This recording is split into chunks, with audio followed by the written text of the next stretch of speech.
Maganda rin po sa inyo lahat. Isa pong mapagpalang gabi ay Happy Sabbath po.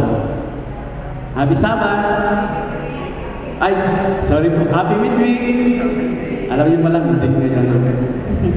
Okay po, salamat po sapagkat tunay na marami po tayo ngayon sapagkat kanina pagdating ko, sabi ni Brother Regine, 7:30 na, tatatlo pa lang tayo.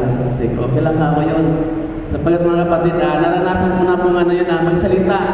Midweek po, doon sa church ng Imus, 5 lang po kami. Yung church nila ganito rin. 5 lang po kami. Tapos, ano yun, dumating po na yung Easter, gabi, di ba? Sabat na po yun. Inaasahan ko po na ano yung nadami. Ako po yung polio, tagapagsalita nila. Salamat naman po at saka may dumating po, naging 4 po kami. Di ba? Subalit po, isa lang po katanungan kung bakit isang solusyon para po mabigkis ang ating desya na tuwing gabi-gabi po ay marami, di ba, dumating ay sa ating panalangin po. Hayaan po natin sila kung di makarating sapagkat may kanya-kanya po tayo sularin sa ating yung buhay. Okay po, God is good. All the time. Opo mga kapatid, napakabuti po ng ating Panginoon sapagkat all the time, God is good. Bakit po? Sapagkat, nasusulat po, kung titignan po natin sa Hebreo, chapter 13, verse 5, sabi niya po doon, sapagkat siya rin ang nagsabi, sa anumang paraan ay hindi kita pagkukulangin. Sa anumang paraan, hindi kita pababayaan. Amen? Purihin mo ang Panginoon sapagkat kami, bawat isa po sa atin ay may kanya-kanyang dinaranan na mga pagsubok. Subalit, manampalataya po tayo sa salita ng Panginoon. Siya po nagsabi, hindi niya po tayo pagkukulangin sa araw-araw. Diba po? Hindi niya tayo pababayaan. Ano man po kalagayan natin sa buhay, may mga karamdaman, anong pinagdaraan ng mga pagsubok, may plano po mas magandang Panginoon para sa atin. Para sa ikabubuti natin. Amen? Opo, maraming salamat po sa ating kapatid, sina sister. Yan, maraming salamat po sa napakagandang mensahe ng awit. Tunay nga, nawawala po natin mga pagod, diba? Stress, napapangiti tayo pag napapakinggan natin ng isang magandang awit. Diba po? At salamat sapagkat nabibis tayo sa mga awit. Ngayong gabi po, dapat hindi pa ako nandito ngayon. Si tatay ng aking binan sapagkat assign po sa mga diakono. Siya po dapat ang tagapagsalita ngayon. Subalit noong nakarang linggo po, pinunta siya ni Brother Pitik na siya nga na-schedule ngayon. Kaso lang po, pumunta siya ng EUP. Saka tinawagan niya po ako noong Lunes ng tanghali. Yun, kung pwede, ako na lang salita ngayong Miyerkules upang ibigay sa niyang topic tungkol sa ang pagtatalaga. Po. Sa ngayon, kalimutan ko po na isama rin wala natin galing sa tatay sa prayers kasi po, nung Lunes sabi niya sa akin, Jim, sabi sa akin, tayo bakit? Grabe yung naramdaman ko nung linggo ng gabi. Sabi tayo bakit? Nausog yata po na Brother Philip at saka Sister Rod. Sabi tayo bakit? Kasi sila lang na nasa loob ko, pag uwi ko, bigla na lang nahilo, hindi na kumakahinga, parang mamamatay na ako. Sabi na sa akin, yun yung pagkasabi na sinahina yung boses niya. Sabi ko, tayo hindi ka na usog. Kaso lang sa panahon na ako yun, baka napagod ka, may nakain ka, hindi nakuha sa chat mo, kaya ka nahilo. Sabi ko, sa kako tayo, wag ka matakot. Sabi ko, bakit? Kasi pag hindi pa oras natin, sabi ko, hindi pa tayo mamamatay. Para na ba siya mamamatay na? Yun, kaya ko nalita ko ngayon. Ayan po, nadalito po nga mensahe ngayong gabi ay ang tungkol sa ang pagtatalaga mula po sa aklat ng bukal ng buhay. Sa English is Desire of Ages. Makikita po natin sa chapter 5, page 47 hanggang 58. Sulat dito ni Ellen G. White. Subalit bago ko po simulan ng aking mensahe ngayong gabi, nais ko po munang basahin ng malakas. Ito po nakasulat sa ating screen. Lakasan po natin kasi lakas po para po natin purihin ang ating Panginoon. Diba po? Ito po ay payo sa atin ni Ellen White. Ito po ay kinakailangan sa ating revival and reformation. Ito po ay tungkol sa proper behavior in the house of God. Bakit? Sapagkat mga kapatid na ganito, nung nakarang Sabado, nakarang Sabado, sa Imus po ako nag-church, sa Imus proper. Nag-church po kami doon, suot ko po, naka-polo shirt, tapos naka-maong. Pagdating ko po roon, di ko po akalain na bibigyan pala ko ng part ng kapatiran. Nung linapitan ako, sabi ko, sige, subalit yung ulo ko, biglang nabayo ko. Naka-maong pala ako. Tapos naka-polo shirt, sabi ko, kapatid, hindi pwede. Sabi sa akin, bakit? Nakamahong ako, sabi ko, naka-polo shirt, ayaw nga. Sabi ko, sige, sabi ko, next time na lang.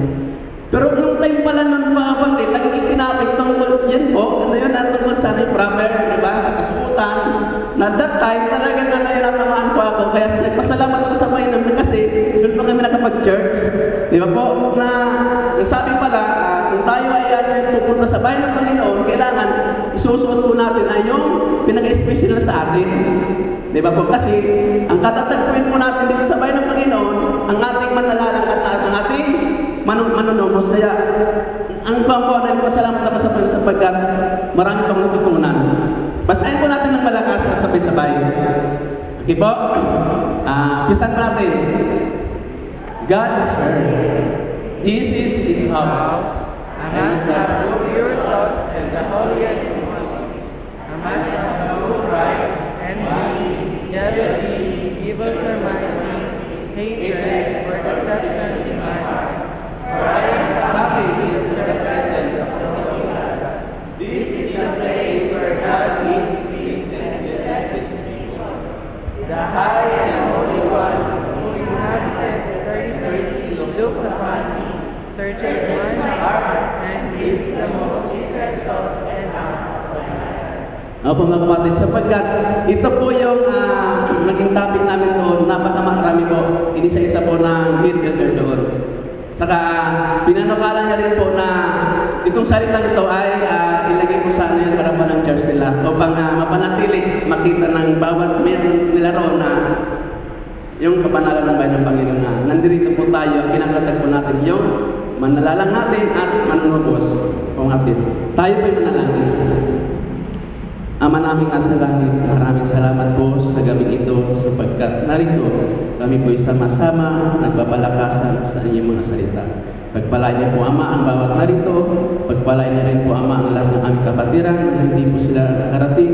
Alam po namin na hindi rin po sila papabayaan. Panginoon, salamat sa biyaya at pagpapala, salamat sa buhay at kalakasan. Salamat sapagkat sa araw-araw, hindi niyo po kami pinagkukulang sa lahat ng aming pangangailangan at hindi niyo po kami pinapabayaan pagdamat ng mga pagsubok. Palakasin niyo po kami sa iyong mga salita at patawad sa aming mga pagkukulang at pagkakasala. Ito po aming dalangin sa pangalan ng aming Panginoon Jesus na aming tagapagligtas. Amen.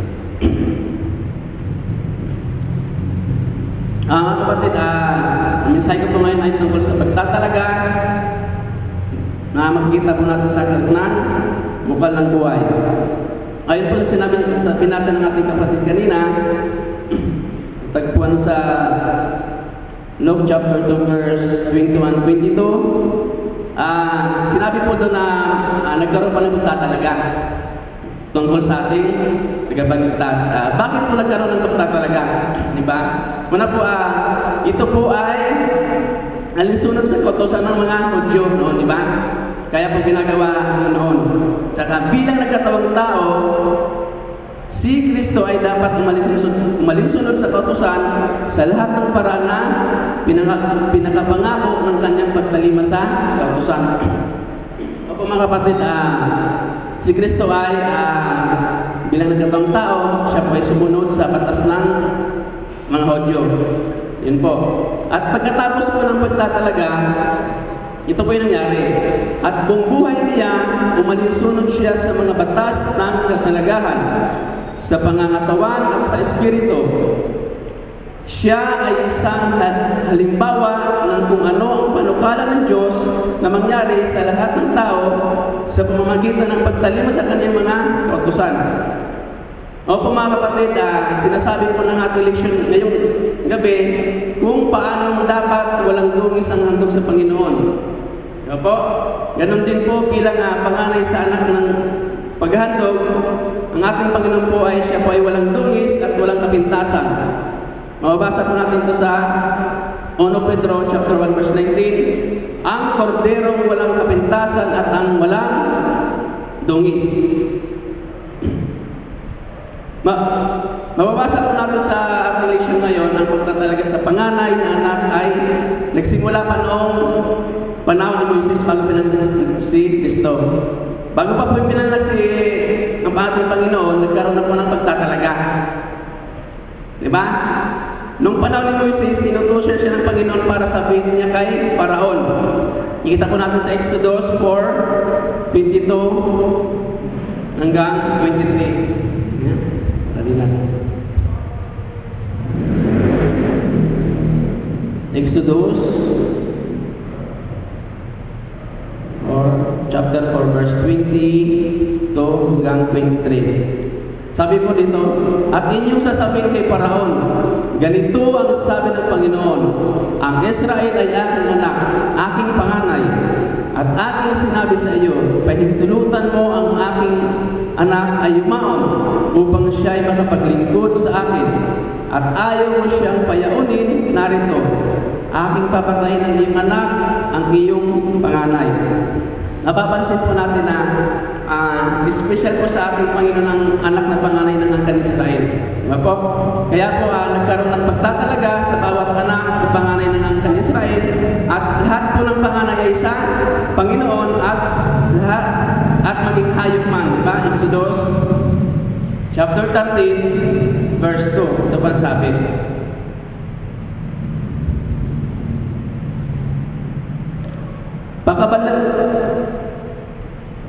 Chapter 13 verse 2. Pakabanlin mo sa akin ang lahat ng mga panganay. Anumang nagbubukas sa bahay bata sa mga anak ng Israel, maging tao at maging sa hayop ay akin. Diba? Pansin po natin na ang pagtatalaga sa mga panganay ay karapat-dapat lang sa Panginoon. Dahil po sa pagtatalaga sa mga panganay, ito'y nagpapaalala ng kahangahangang pagliligtas ng Panginoon sa mga anak ni Israel sapagkat hindi po pinayagan ni Paraon na palisanin yung anak ni Israel. Di ba po? Mapansin natin, iniligtas sila ng Panginoon nung hindi sila pinayagan ng Paraon na yumaon sa Ehipto. Nababasa ko natin sa Exodus chapter 5 verse 2. Ang sabi, at sinabi ni Paraon, sino ang Panginoon na aking pakikinggan ang kanyang tinig upang tulutan kong yumaon ng Israel? Hindi ko nakikilala ang Panginoon at saka hindi ko pahintulutang yumaon ang Israel. O po mga kapatid, nung dati na hindi niya pinahintulutan, diba? Nagkaroon pa na ngayon nagpadala po ng salot ng ating Panginoon, di ba? Nagpadala ng salot sa Ehipto ng ating Panginoon. Subalit, bago mangyari, pinagbilinan ng Panginoon yung mga angkan Israel na maglagay ng dugo ng tupa sa kanilang, maglagay ng dugo ng tupa sa itaas ng mga haligi ng pintuan ng kanilang bahay. At sila'y nang naglagay sila ng mga dugo ng tupa, mga kapatid, dumating yung salot, sila po ay linagpasan. Di ba po? Hindi po sila naano. Di ba? Hindi po sila naano at saka sila po ay naligtas. Ganyan din mga kapatid, ano yung sabi ng ating aral ngayon na, ganun din mga kapatid, kung paano ang dugong iniwisik sa pintuan ay nakapagligtas, gayon din naman, may kapangyarihang magligtas sa isang libot ng dugo ni Kristo.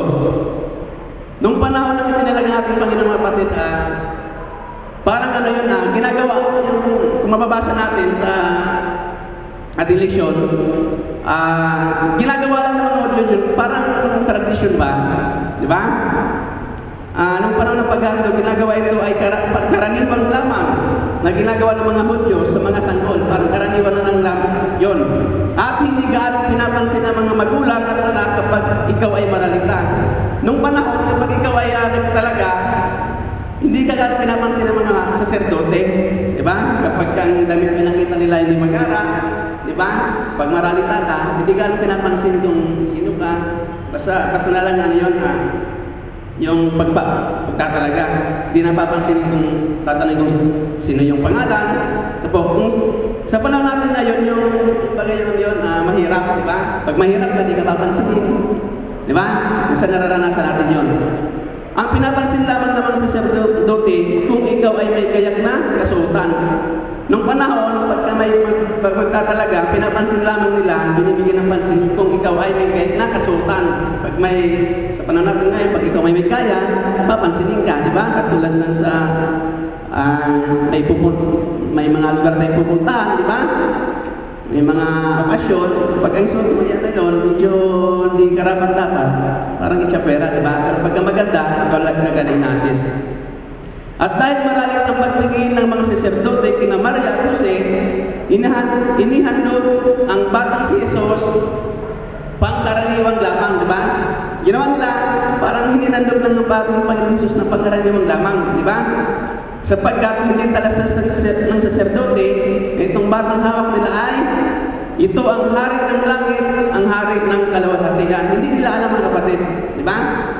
Na yung batang pala yun, yung ating tagapagligtas, di ba? Hindi nila pinansin na yun pala yung ating tagapagligtas.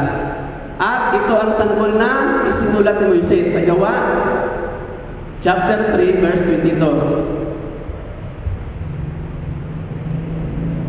Hindi po nila nalaman yon na yung sanggol pala na yun, yun yung isinulat ni Moises na makikita natin sa Gawa, chapter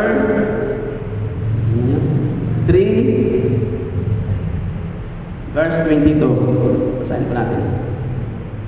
Tunay na sinabi ni Moises, ang Panginoong Diyos ay magtitindig sa inyo ng isang propetang gaya ko mula sa gitna ng inyong mga kapatid. Siya ang inyong pakinggan sa lahat ng mga bagay na sa inyo'y sasalitin niya. Diba? Hindi po natalastas yun ng mga Hudyo. Na yung batang tinatalaga pala nila ay yung batang sinulat ni Moises sa Kautusan. At nung panahon, yun din, yung panahon na yun, hindi talastas ang saserdote na ang hawak ng sanggol ay ang tagapagligtas sapagkat ang pagtingin ng saserdote ay kaya lamang siya ng isang sanggol na pangkaraniwan. Diba? Wala silang alam kasi ang pagtingin nila sa sanggol ay pangkaraniwan lamang. Diba? Karaniwang lang ang pagtatalaga ng saserdote sa ating Panginoon. Diba? Yung pagtalaga sa ating Panginoon ay pangkaraniwang lamang. Gayon may ginawa ng Diyos sa pagbibigay ng kanyang bugtong na anak sa sanglibutan ay kinilala rin. Paano ba nakilala na yung pagtatalaga ay nagkaroon ng nakilala, diba? Nagkaroon ng parang nakilala. Yun. Ito ay sa pamamagitan ni Simeon at saka ni Ana, sang propesita. Tingnan po natin sa Lucas chapter 2, verse 25 hanggang 32.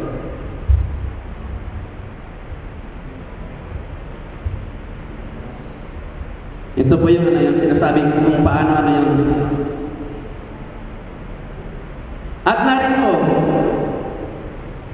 may isang lalaki sa Jerusalem na nagngangalang Simeon. At ang lalaki ito ay matuwid at masipag sa kabanalan, na nag-aantay ng kaaliwan ng Israel at sumasa kanya ang Espiritu Santo. At ipinahayag sa kanya ng Espiritu Santo na di niya makikita ang kamatayan hanggang sa makita muna niya ang Kristo ng Panginoon.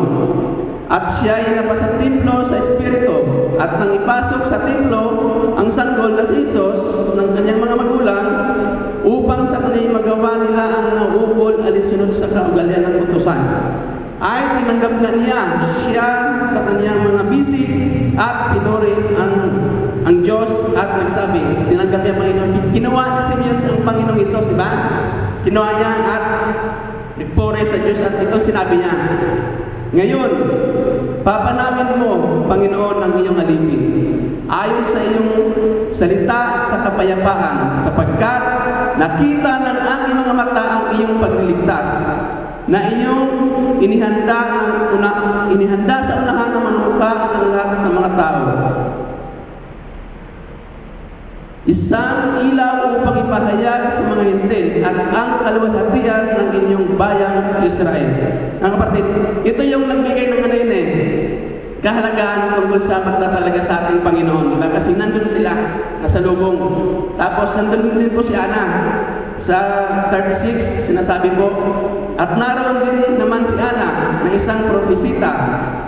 At makikita natin sa 38, sabi niya po, at pagdating niya sa oras din niyaon, siya ay nagpasalamat sa Diyos at nagsalita ng tungkol sa sanggol sa lahat na nagsisipaghintay ng katubusan sa Jerusalem. Apa mga kapatid, si Simeon at saka si Ana, sila po yung nagbigay ng kahalagaan sa pagtatalaga sa ating Panginoon. Sila po ang nagpatunay sa pamamagitan ng Banal na Espiritu, ang batang si Jesus ay ang tagapagligtas ng sanglibutan. At subalit, hindi ito napapansin ng mga namumuno sa mga reliyon at ng mga sumasamba sa bahay ng Panginoon. Hindi po yun napansin. Bakit po? Sapagkat kinikilala ng mga tao ang Kristo ng kasaysayan. Samantalay, tinatalikuran naman nila ang Kristong nabubuhay.